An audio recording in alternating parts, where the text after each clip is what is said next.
कब से इस मामले की तह तक पहुंचने की जी तोड़ कोशिश करते यार, लेकिन अनफॉर्चुनेटली मैं मुजरिम तक नहीं पहुंच पा रहा हूं। लेकिन यह बात तो तय है कि दादाजी की मौत के पीछे कोई ना कोई राज जरूर है, जिस वजह से आलेख भैया का यह हाल है। डेफिनेटली भाभी, दोनों बातों में कुछ ना कुछ कनेक्शन जरूर है। लेकिन आलेख जी को कोई नुकसान क्यों पहुंचाना चाहेगा?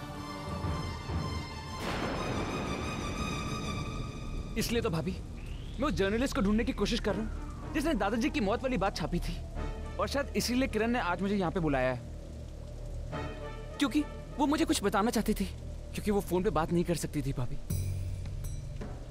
और मैंने यहाँ पर आकर सब कुछ गड़बड़ कर दिया ना? नहीं भाभी, आप अपने आप को दोष मत दीजिए। अगर आपकी जगह मैं भी होता तो मैं भी यही सोचता।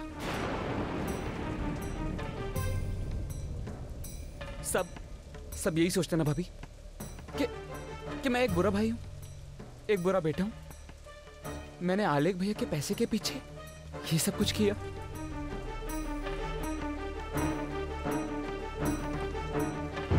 यही सब तो मैं कर रहा था भाभी। मैं जानता हूं मैंने सबके साथ और खासकर मेरी रागनी के साथ बहुत गलत बिहेव किया।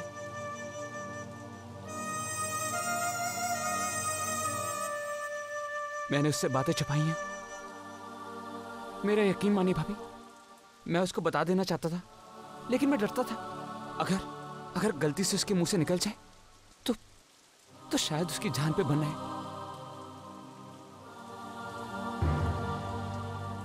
भाभी, मैं ये नहीं चाहता था कि मेरी रागनी को कोई खतरा हो।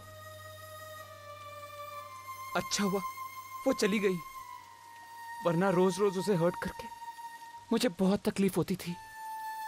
साधना भाभी, ये बात जान के कि दादाजी की डेथ भी सस्पिशियस थी, इट वॉज टू मच। मैं हैंडल नहीं कर पा रहा था।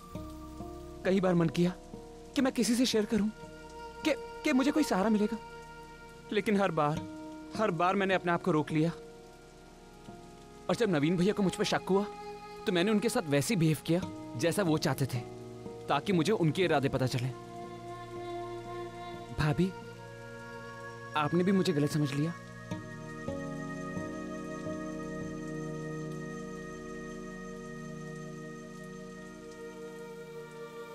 मैं आपसे अपने इस बर्ताव के लिए माफी मांगना चाहती हूँ। मुझे क्या पता था कि आप इतने मुश्किल दौर से गुजर रहे हैं, पर रणवीर जी, अब मेरी नजरों में आपकी इज्जत और भी ज्यादा बढ़ गई है। नहीं भाभी, आप मुझसे माफी मत मांगिए प्लीज। रणवीर जी, अब जो भी हो, मैं पूरी तरह से आपका साथ दूंगी। आपके हर प्लान में मैं आपके साथ हूँ।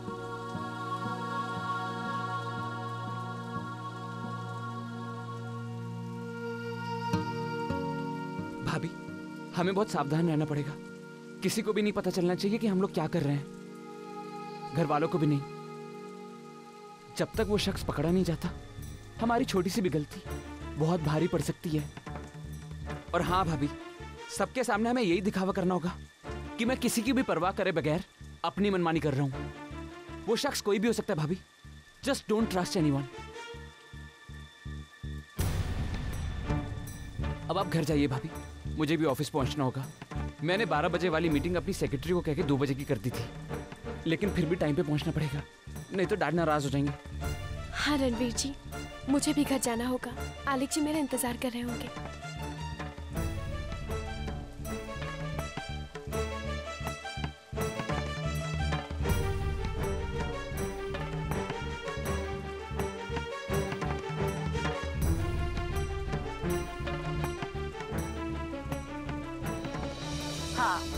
हाँ बिल्कुल, पहले हम मीटिंग अटेंड करेंगे और वहीं से सारे कमेटी मेंबर्स जाएंगे अनाथ आश्रम।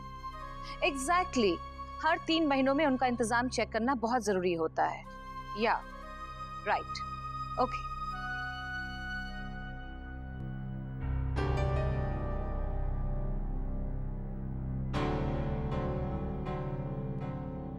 साधना,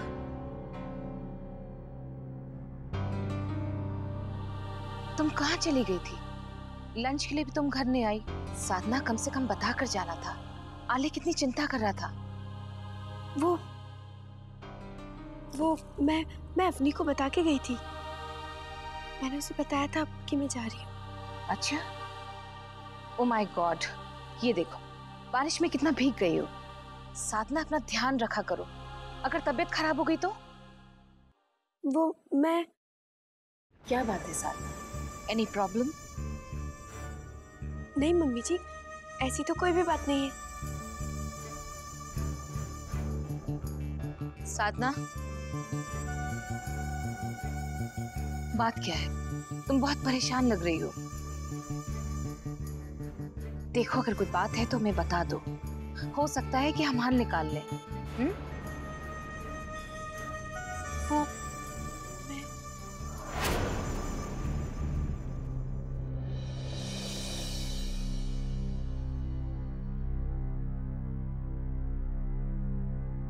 पापा जी,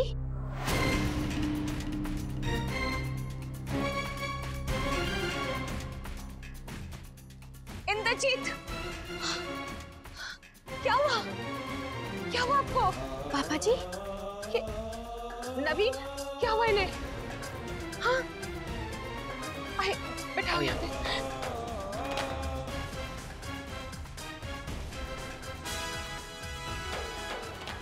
नवीन, तुम बता क्यों नहीं रहे हो, क्या हुआ इन्हें?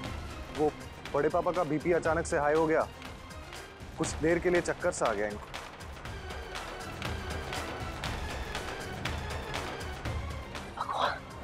सत्यन, प्लीज जल्दी से डॉक्टर को बुलाओ। हाँ जी, डॉक्टर को फोन कर चुका हूँ, बस थोड़ी देर में आते ही होंगे। नवीन, आओ भाई साहब को उनके कमरे में लेके चलते हैं। हाँ। आइए भाई साहब, आइए। आओ नवीन, समझ के।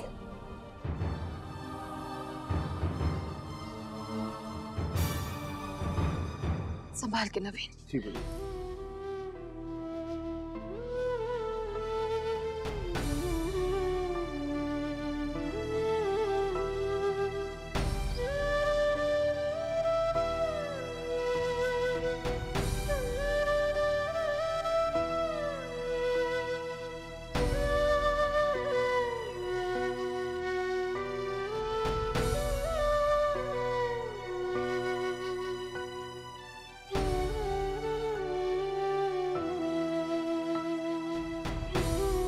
बड़े पापा आप आराम से लेटिए, हम लोग डॉक्टर को देखते हैं।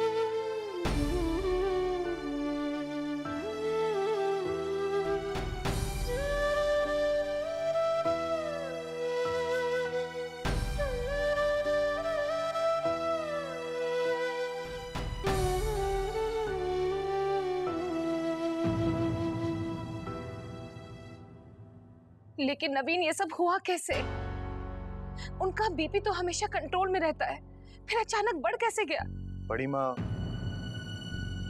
एक बहुत ही बड़ा कॉन्ट्रैक्ट निकल गया हमारे हाथ से, क्योंकि रणवीर क्लाइंट से मिलने गया ही नहीं।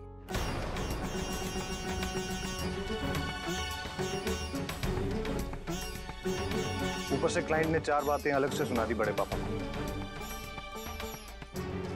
उस वजह से he got stressed.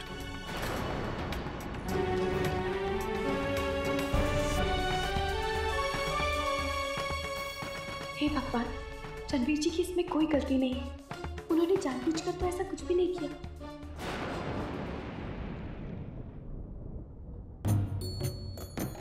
अरे सर, आप आ गए? हाँ, क्यों? नहीं, बस ऐसे ही। सर आप यहाँ? Any problem? No sir, no problem.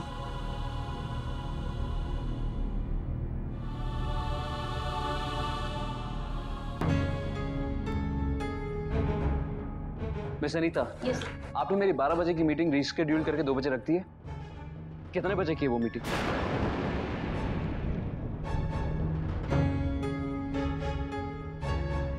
Miss Anita, मैं आपसे कुछ पूछ रहा हूँ। Sir actually I am sorry, मैं क्लाइंट को इन्फॉर्म करना भूल गई। व्हाट? भूल गई? आप भूल गई?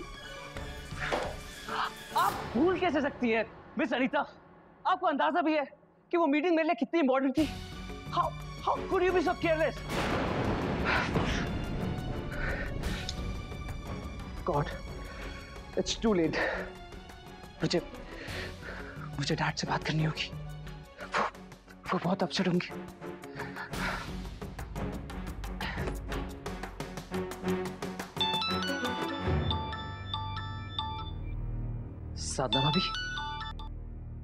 साधना भाभी, मैं आपको 2 मिनट में फोन करता हूँ। मुझे डैड से अर्जेंटली बात करनी है। ओके? रणवीर जी, पापा जी। जी भाभी। रणवीर जी, पापा जी घर आ गए। आप जल्दी से आ जाइए। What? क्या हुआ भाभी? आलेख भी ठीक तो है? हाँ, आलिक जी तो ठीक है, पर पापा जी।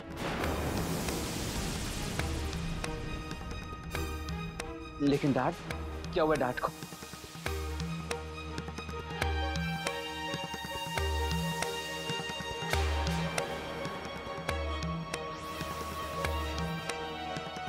ठीक है भाभी, मैं पहुंच रहा हूँ। प्लीज।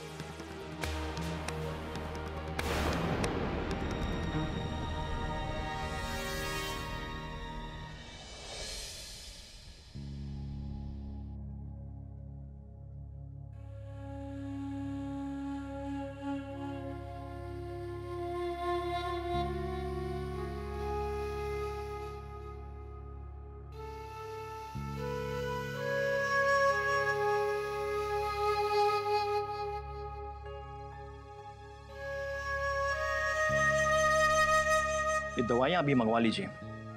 डोसेज और टाइमिंग मैंने लिख दिया। और हाँ, एक बात का ख्याल रखिए कि इन्हें दवाइयाँ सही टाइम पर दी जाए। हमें बहुत ही सावधानी बरतनी होगी। अभी भी इनका बीपी हाई है। जिस तरह से इनका बीपी शूट अप हुआ, इन्हें हार्ट अटैक हो सकता था। जिस तरह से इनका बीपी शूट अप हुआ, इन्हें हार्ट अटैक हो सकता था।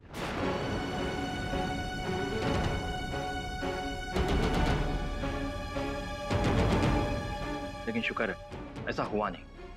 प्लीज किसी भी तरह के स्ट्रेस और टेंशन से इन्हें दूर रखिए। आपको पूरे आराम की जरूरत है मिस्टर राजवंश जी। और हाँ, इन्हें कंप्लीट बेड रेस्ट मिलनी चाहिए। No office, no work. अच्छा, तो अब मैं चलता हूँ। कोई प्रॉब्लम हो तो मुझे तुरंत फोन कीजिए।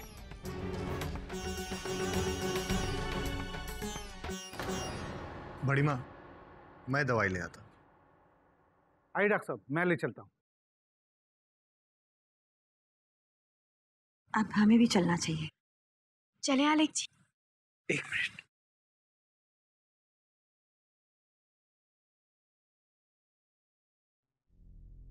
बड़े पापा,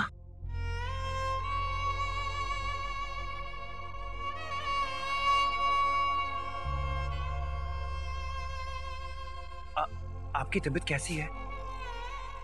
हाँ लेक, I am okay. No no, आप बात मत करो। डॉक्टर ने कहा है ना कि आपको अच्छी तरह से रेस्ट करना है। हाँ, आप ना अच्छे से रेस्ट करो, ओके? और ना ऑफिस की चिंता मत करना आप। रणवीर है ना, वो सब कुछ संभाल लेगा। हाँ,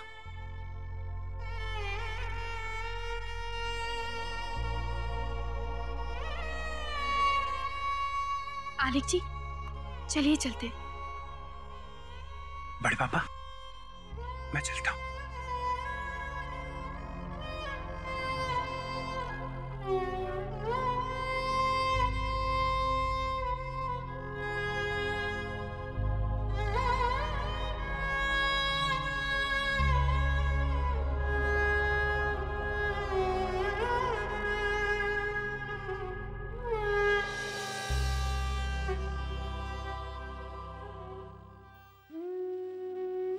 समझ में नहीं आता बस,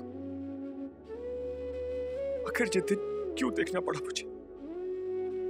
क्या गलती हो गई मुझसे जो मेरा अपना ही बेटा आज। आप प्लीज कुछ मत कहिए, आप आराम कीजिए। देखो ना बस, सोचा था इस उम्र में काम कम करूंगा, आराम ज्यादा, मगर शायद मेरे नसीब में आराम लिखा ही नहीं है। इनफैक्ट अब तो बिजनेस की जिम्मेदारियां और भी बढ़ जाएंगी मुझ पर। वसु और कोई ऑप्शन ही नहीं है मेरे पास। आप मत सोचिए ये सब, मत सोचिए आप।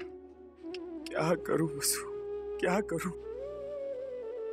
रणवीर से कितनी उम्मीदें लगाई थी मैंने।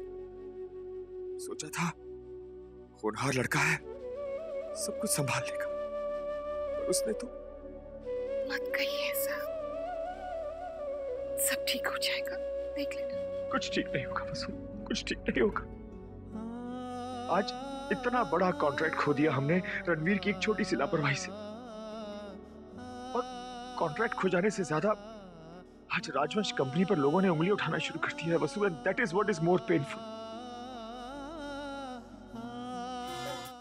तुम तो जानती हो वसु, इन 32 सालों में कैसे दिन रात एक करके राजवंश इंडस्ट्रीज को इस मुकाम तक पहुंचाया है मैंने। मगर इस रणवीर ने एक ही दिन में मेरी सालों की मेहनत पर पानी फेर दिया। और वसु आज सुबह ऑफिस जाने से पहले मैंने उसको रिमाइंड भी कराया था। आई टोल्ड हिम कि this meeting is very important and he can't afford to miss it. लेकिन फिर भी उसने मेरी बात का मान रखना जरूरी नहीं समझा।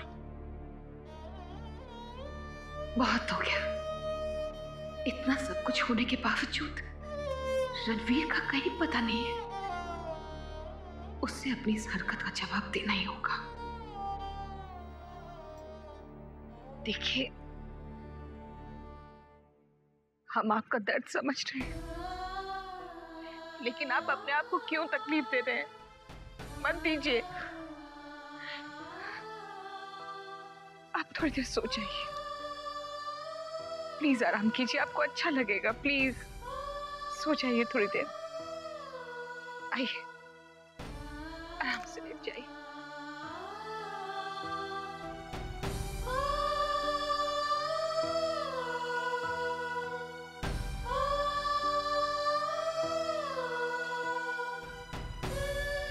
आराम कीजिए, हम अभी आते हैं।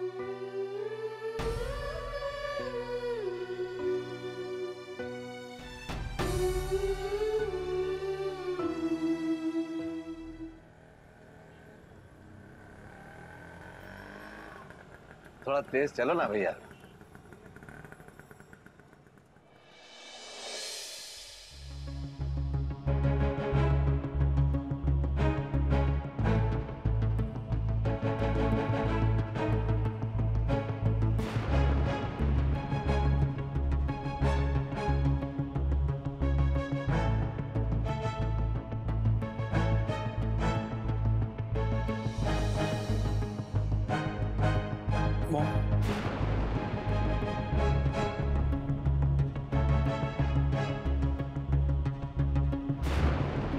मॉम, अब डैड की तबीयत कैसी है?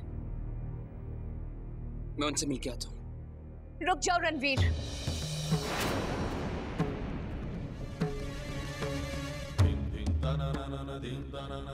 खबरदार अगर अपने डैड के कमरे में अपना कदम भी रखा था।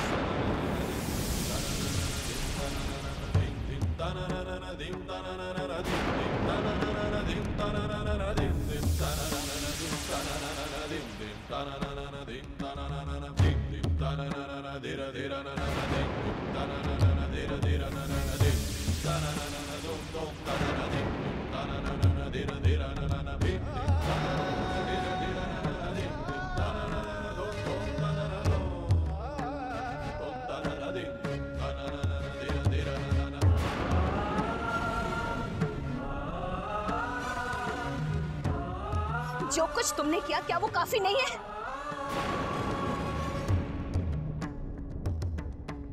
इसलिए अब ये झूठी हमदर्दी दिखाना बंद करो, इसकी कोई जरूरत नहीं है।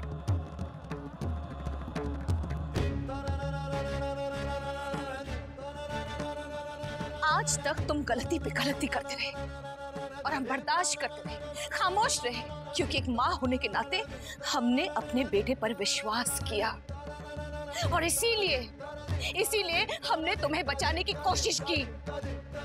लेकिन अब हमारा सबर टूट गया है। बहुत हो गया रणवीर, और तुम्हारी लापरवाही की वजह से हम अपने पति पर तकलीफ नहीं आने देंगे, समझे तुम?